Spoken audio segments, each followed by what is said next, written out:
Halo teman-teman kos-kosan, gimana kabar kalian? Baik-baik saja kan? Sesuai janji Abdikos, jika ada waktu, Abdikos akan bahas harapan terakhir dari fans Jujutsu Kaisen, termasuk Abdikos sendiri, yaitu plot twist akhir di mana Kenjaku akan kembali untuk menjadi next villain di Jujutsu Kaisen part 2. Yap, seperti apa teorinya? Yuk langsung aja kita bahas. Check it bro.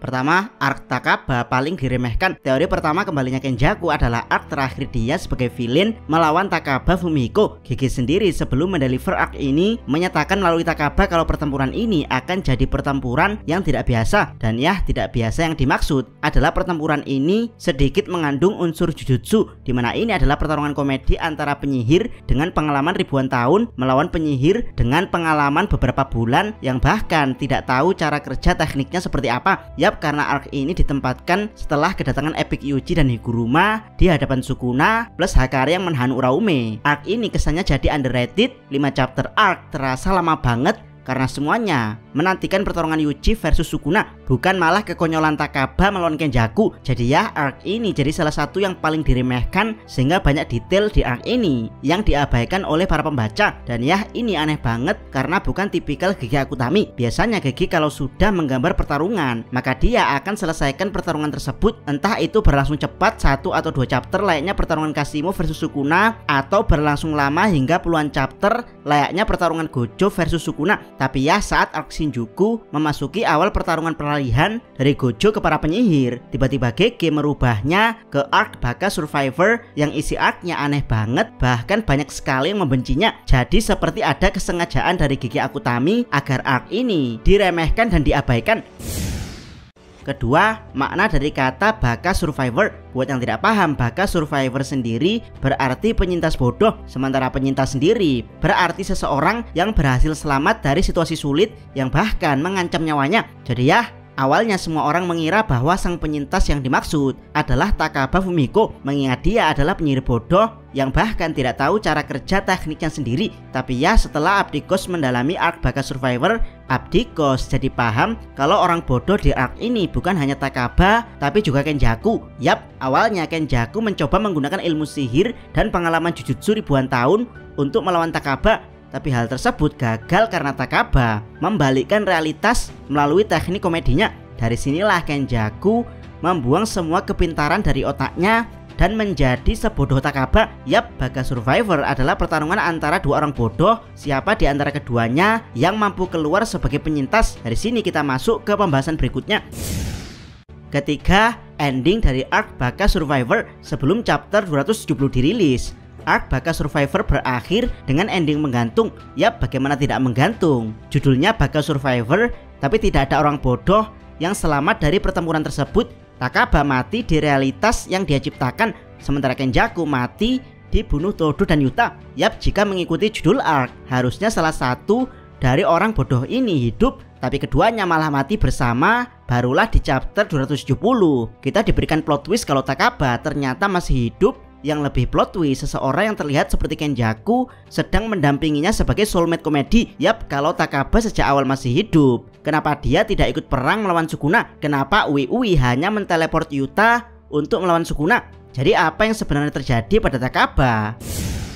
Keempat, Takaba sang penyintas yang diabaikan. Di chapter 270 kita diberitahukan nasib dari beberapa penyintas yang berhasil selamat dari Cooling Game. Daido dan Mio menjadi buronan Jujutsu. Higuruma yang sempat membunuh orang-orang di pengadilan dibantu bebas oleh markas pusat Jujutsu. Dengan timbal balik Higuruma harus menjadi penyihir Jujutsu. Amai kembali ke kehidupannya dan mencoba menjadi orang baik, sementara Charles Bernard melanjutkan impiannya sebagai mangaka. Dan ya, yang menarik adalah Takaba dibiarkan liar di kehidupannya. Ini agak aneh, mengingat Higuruma saja ditarik jadi penyihir, tapi kenapa Takaba tidak? Charles dan Amai mungkin tidak terlihat ditarik menjadi penyihir karena mereka tidak terlalu berbahaya, tapi dengan mereka sempat berjuang membantu melawan Sukuna, Abdikos yakin mereka tidak akan 100% kembali ke kehidupannya, dimana mereka akan kembali dipanggil jika markas pusat jujutsu butuh bantuan, tapi ya tidak dengan Takaba. Dia seperti diabaikan oleh markas pusat jujutsu sehingga bisa bebas berada di restoran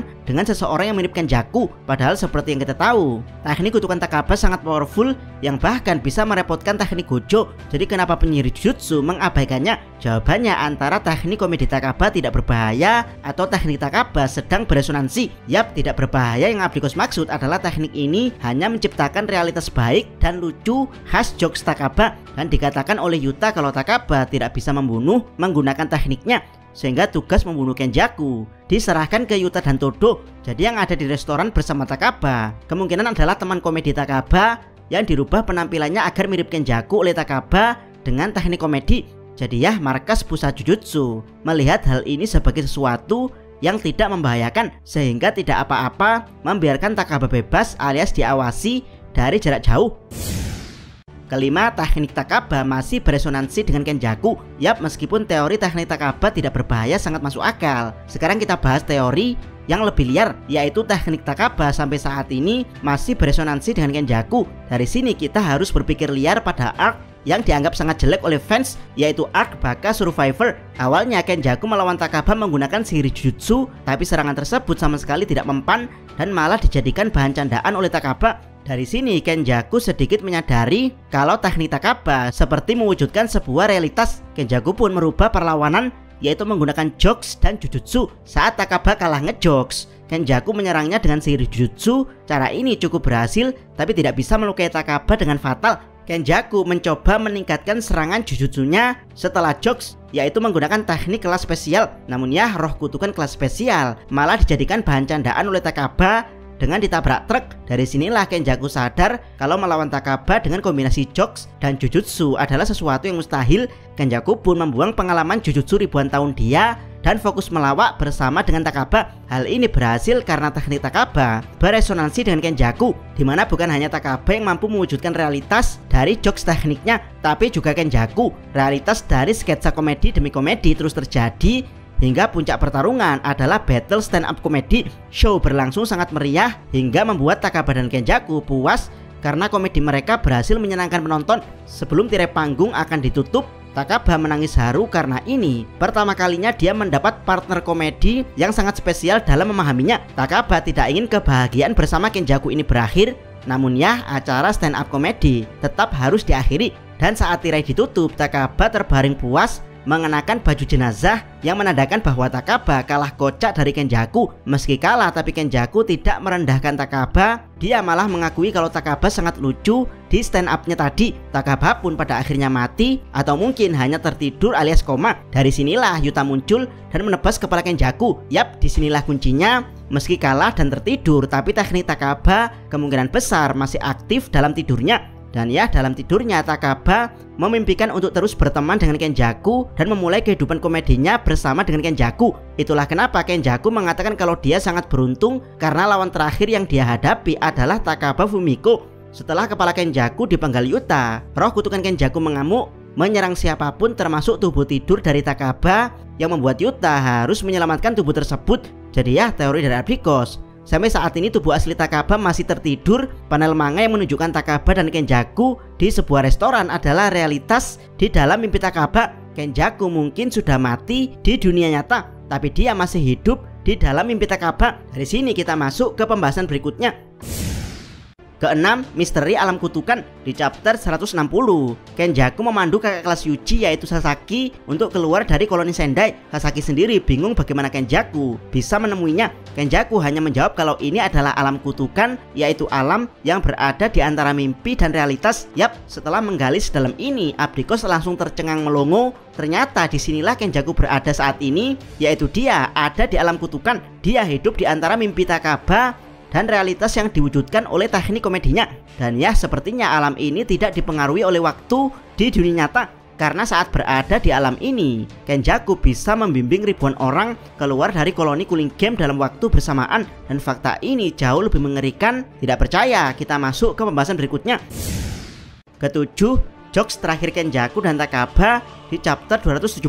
Dari sini teman-teman mungkin penasaran bagaimana cara Kenjaku masuk ke alam kutukan, yaitu alam antara mimpi dan realitas. Teori dari Abdikos, Kenjaku memanfaatkan Barir Tengen. Jadi saat Kenjaku membuat koloni pertama di Sendai tanggal 1 November, memanfaatkan Barir Bokei dan Barir Shokei Tengen. Dari sinilah Kenjaku mempunyai tugas untuk mengeluarkan player non penyihir yang terjebak di dalam koloni saat Kenjaku membuat Barir koloninya. Jadi dia masuk alam kutukan melalui sumpah pengikat untuk wajib mengeluarkan non player sesuai dengan peraturan cooling game. Penjelasan mudahnya, berani berbuat dalam kurung membuat koloni, berani bertanggung jawab dalam kurung mengeluarkan non penyihir dari koloni. Alasan Kenjaku membuat koloni pertama di Sendai kemungkinan karena sebagian besar penyihir berkumpul di sana.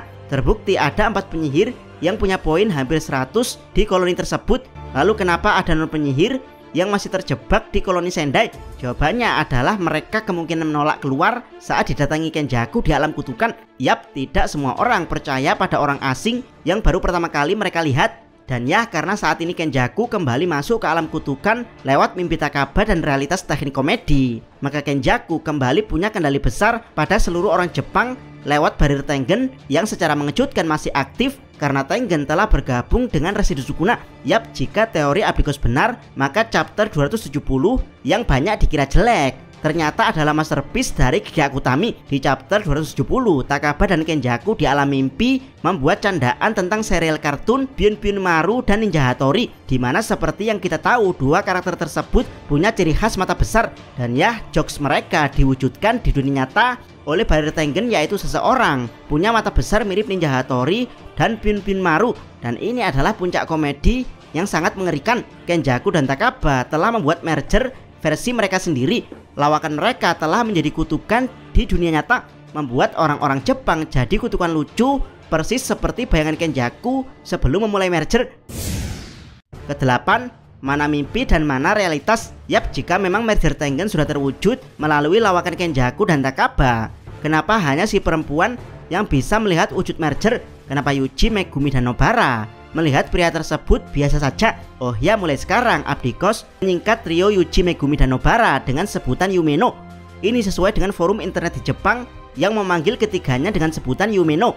Yap, kenapa Yumeno tidak melihat wujud kutukan pada pria tersebut? Ada 3 jawaban teori untuk hal ini. Pertama, setelah Kenjaku dan Takaba mengakhiri jokesnya, maka orang tersebut kembali ke bentuk normal. Itulah kenapa saat menyelidiki ke TKP, Yuji dan Megumi tidak menemukan tanda-tanda roh kutukan. Dugaan Megumi ini berasal dari pengguna kutukan, tapi tidak ada niat membunuh di kejadian ini.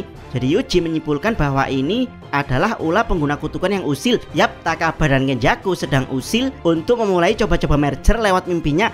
Dan ya, sesuai perkataan Megumi, tidak ada niat membunuh dari aksi pengguna kutukan ini. Dan ini sesuai dengan teknik Takaba yang memang tidak untuk membunuh. Atau teori yang kedua, masih ingat saat Kenjaku mengaktifkan Barir Tengen dan memulai migrasi orang-orang dengan Barir Nirwana. Saat itu sebagian orang Jepang yang tidak kuat menjadi sakit dan yang kuat masih bertahan. Kegunaan Barir Tengen sendiri antara menjadikan manusia sebagai penyihir atau roh kutukan tergantung amal perbuatan. Jadi kedepannya tidak ada non penyihir di Jepang. Mereka yang jadi roh kutukan akan digabungkan dengan Tengen menjadi monster merger. Sementara mereka yang jadi penyihir akan dibantai atau melawan merger. Dan inilah alasan kenapa GG membuat simple domain jadi teknik yang bisa dipelajari oleh siapapun sekarang. Ya, bagaimana kalau perempuan ini adalah kategori penyihir, sementara sang laki-laki adalah kategori roh kutukan. Jadi setelah Kenjaku dan Takaba menghentikan jokesnya, mereka kembali normal. Atau teori yang ketiga, judul chapter ini adalah End of Dream. Dream sendiri dalam bahasa Jepang berarti Yumeno alias Yuji, Megumi, dan Nobara. Jadi ya, saat ini Yuji, Megumi, dan Nobara sedang dibuat halu di tempat ini menggunakan teknik komedi Takaba. Jadi yang dimaksud End of Dream kemungkinan besar adalah misi terakhir di chapter 270, yaitu membuat ketiganya terbangun dari mimpi halunya. Dari sini Abdikos jadi tidak sabar bagaimana GG akan mengakhiri manga ini. Jangan lupa subscribe channel Takos dan jangan lupa share video ini. Abdikos salam Mi.